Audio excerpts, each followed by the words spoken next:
I'm specially directing this one to a very learned Nigerian who I've respected so much recently, maybe because of his role and involvement in activism, trying to see how the people that have been oppressed are being liberated from the oppressor. But it is also said that even religion can make the educated, can make the most respected sometimes behave very stupid. So I am not surprised. I watched a video of Deji reacting to people criticizing the video made by the wife of the Dunamis, by the mother of Dunamis Church, Mrs. Eneche. She made a video hammering on why people must continuously to pay tithe and the effect. So people came at her for it. For those of you that have seen the video, I even reacted on my own too. But Deji's response to people criticizing the video beats my imagination. Now let's watch the video before I respond. Paying your tithes, returning God's portion must be done consistently. Every time you miss your sacrifice, your tithe, you go back to square one. The ones you did before becomes nullified. It's like you press a delete button, bam. Nobody forces anybody to pay tithe or offering in church. You can actually attend a church service without paying tithe and offering, and nobody will put a gun to your head. And the majority of the people crying more than they believed, who are always screaming about offering and tithe, there are people that don't even pay tithe. So I've never seen where people will decide that they want to tell people how to spend their money. If I'm paying tithe and God is answering my prayer, what is your business with me? With me that pay tithe. When you go to your beer parlor and you go and buy beer, do we police your life? Do we tell you what to do and what not to do? Many of us know that by paying tithes and offering, this is the only way that the gospel of Jesus Christ can be spread abroad. So allow people that pay tithes to pay their tithes, and stop trying to police people, what people do with their money. After all, you don't pay tithes. The people that are crying more than they believe, they don't pay tithes, and they never will. So what is this whole idea about evangelizing to make sure that other people don't pay tithes, other people don't pay offering, other people don't support the work of God? Yeah, every single thing that Pastor Becky NHS said is the truth. For us that believe in the doctrine of paying tithes, we are happy to pay tithe, and we know that if we stop, we're back to square one. So we don't want to stop. So I don't see why anyone will be getting angry. And these same people, they're always afraid though to criticize the other side, because they know the implication of criticizing the other side. But when it comes to criticizing this side, they are very vocal and loud. So that was it. Before I proceed, I must say, Deji Adeyanju, with so much respect I have for you, like I said before. But on this video, I will tell you, you disappoint me a lot, and I also want to believe that you must have disappointed a whole lot of persons. And why is that so? They say much is expected, unto whom much is given, much is expected.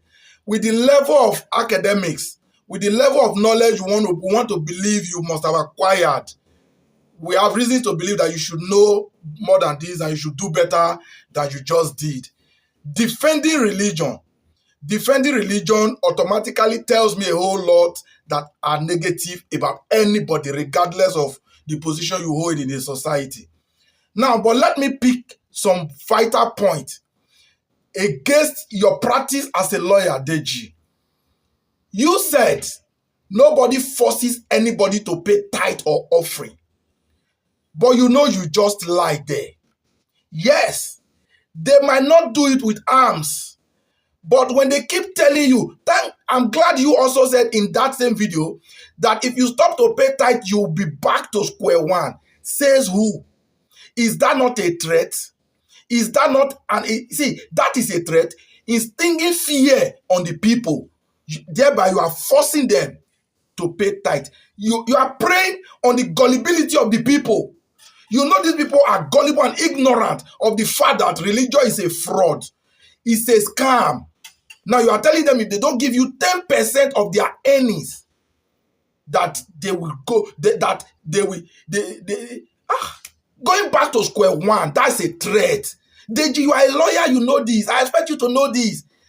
I shouldn't be the one telling you. These are cases I expect you to be able to defend in a court and you will win. And you sat at the comfort of your office to defend rubbish. How bad, Deji? I didn't expect that. You said paying of tithe and offering is the only way the gospel can be spread abroad. Deji, are you serious? You want to return the gospel back to where it came from? For goodness sake, this Christianity or whatever religion you practice was being brought from abroad by this colonial master. So you need all our money now to take it back to them. Honestly, on this one, you never sounded like a lawyer. And I don't have any reason to believe that some people that think your activism is for a target, because I've seen people trying to say all manner of negative things about you, but I refuse to agree with them because I enjoy the way you've been going along with people who seems to have been victims of oppression. Now, this same Deji, you are a lawyer to VDM. VDM has had issues with religious pulpit from the bandits. And you defended VDM against these people. Why? Why? If you know that pain of tithe, pain of offering, if you don't pay tithe and offering, you will return to square one, that is not a fraud, and that they are not being forced. Why were you supporting VDM? Why? I don't get it. See, honestly, Deji, you shock me on this. You shock me, let's be very honest. And I just hope you see this video. Even if you don't see it from my page, please, you people should share it. If you know you have a bigger audience, share this video until it gets to Deji. On this particular video, you fall your hand. You didn't sound like a smart lawyer. Religion requires logic to know that it is fraud. And Deji, don't tell me that you are not smart in thinking. Because only people with docile brain, people who don't think, don't know the fraud in religion. So people should be allowed to pay tithe, that it is their money. Yes. See, but you are against fraud. You would rise up against somebody who defrauds somebody. But because it has been done in the name of the Jesus industry, now it's okay by you. But let me tell you one thing. There is something you said, and I will end this video by addressing that. You said they only attack and criticize Christianity because they dare not do it to the other one because it has consequence. The last time I checked, all religion are fraud. But I dare to say that the way Christianity has taken theirs by defrauding unsuspected victims, the other one you're talking about really is not doing that. One thing the other one does is they cajole their people, kill their mentality to be able to use them for dirty things, like using them to do rubbish in the name of Allah have instructed. And those people dare not question what Allah have said, they just do. But that is still not as bad as the Christian does, defrauding even the less privileged. Deji, sincerely on this video, I didn't expect it from you.